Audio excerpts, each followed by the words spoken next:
In this video, we're going to do a comparison between reverse mortgages and HELOCs, or home equity lines of credits. We're going to do the pros and cons, and I'm also going to give you a third combination that might be available to you.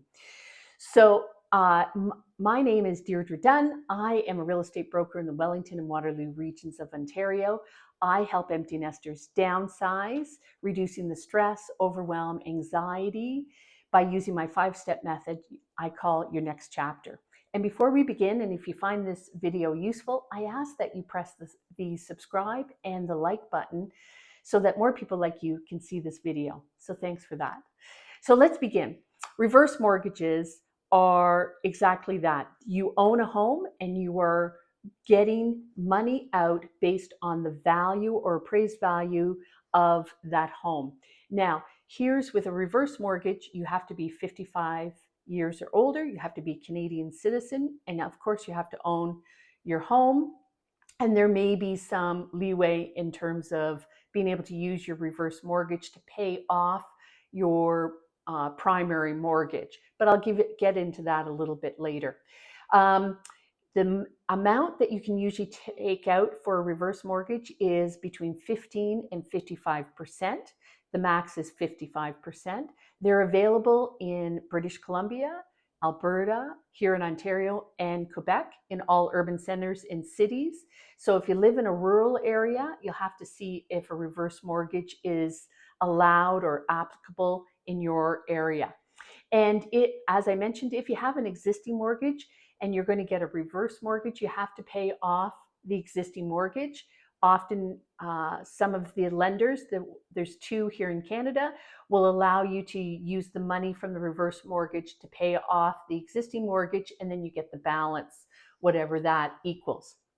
So HELOCs, on the other hand, or home equity lines of credit, are also against the value of your home because they are secured against your home. The amount that you can take out is up to 65%, and that's determined on how much income you earn and your credit score, whereas a reverse mortgage is more about the house and the appraised value of the house. A home equity line of credit is more about you and your ability to pay that interest rate and your credit score. Both of these options, you have to continue paying your property taxes, your home insurance, and maintain the home. Now, interest rates. So with reverse mortgages, the interest rates are higher than a first mortgage or a primary mortgage, but they're typically less than a second mortgage. So they fall within those two.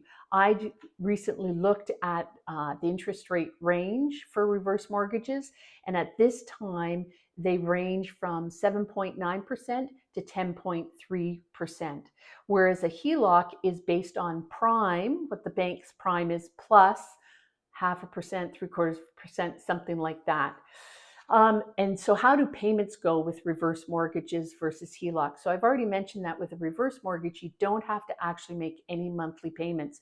So in terms of managing your cash flow, that becomes definitely a pro for reverse mortgages.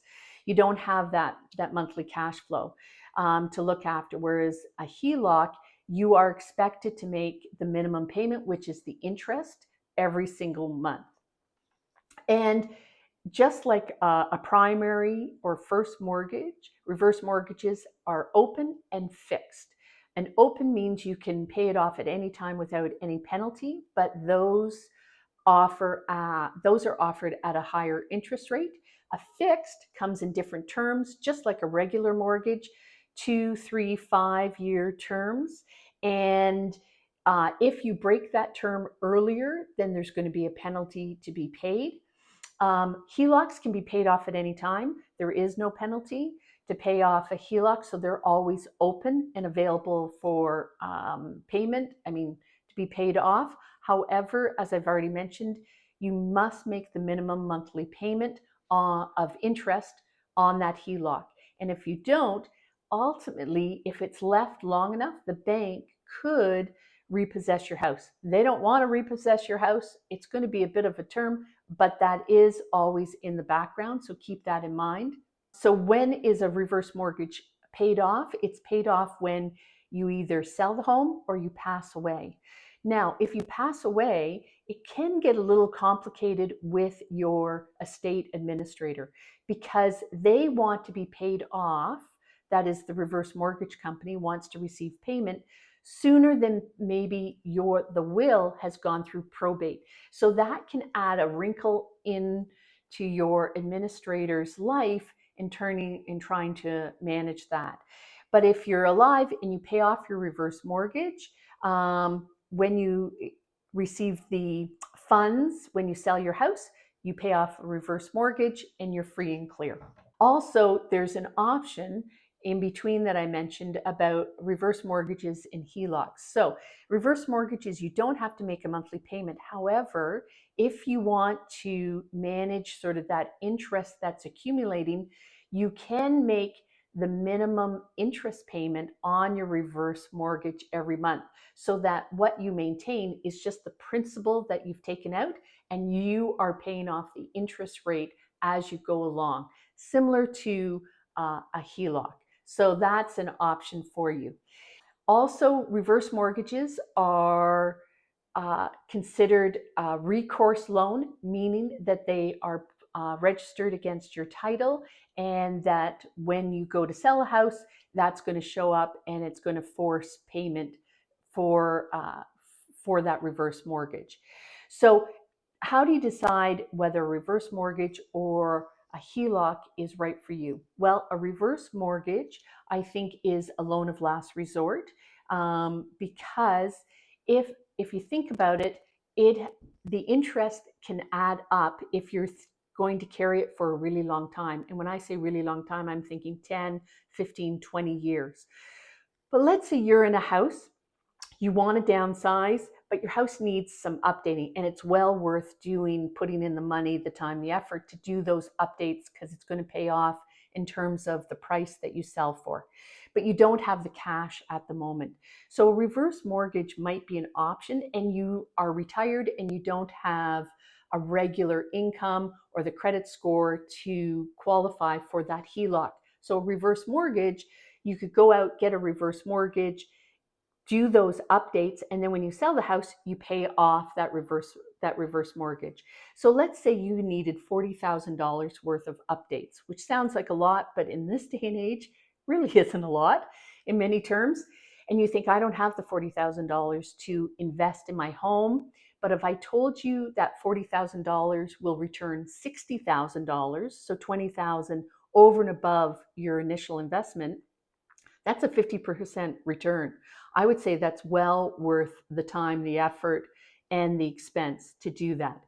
So that's where I think a reverse mortgage fits in. It also fits in if you're in your later years, and for whatever reason you can't move into a retirement setting or apartment, but you need to stay in your home. A reverse mortgage might definitely be an option for you to allow you to get the services or upgrades that you need to maintain, to stay living in your home. And three things that you have to consider when you're balancing and thinking about a reverse mortgage. One, the interest rates, because they're definitely higher than a HELOC and a regular mortgage. Two, how long are you going to have that reverse mortgage? I've mentioned before that having it for a really long time, you can add, that interest rate will add up over time and eat away at the equity or the amount of money that will be left over for you to use. And second of all, what's the purpose of the money? So is it a short term? Is it taking the trip, using it for travel? Is it to update your home? Is it to maintain your ability to live independently? So I think those three things have to be looked at very closely and evaluated, and seeing if a reverse mortgage works for you. Now, if you have any income, a HELOC might be definitely an idea. And the people who offer reverse mortgages are typically mortgage agents and brokers. They can do both for you. So they're great people to reach out to and ask questions to. I'm a real estate broker and I know enough about this, but I'm not an expert in this area. So that's the difference between a reverse mortgage and a HELOC. Hope you found this interesting. And again, if this was helpful, if you could press the like and subscribe button so that more people like you could see it, that would be awesome. See you in the next video.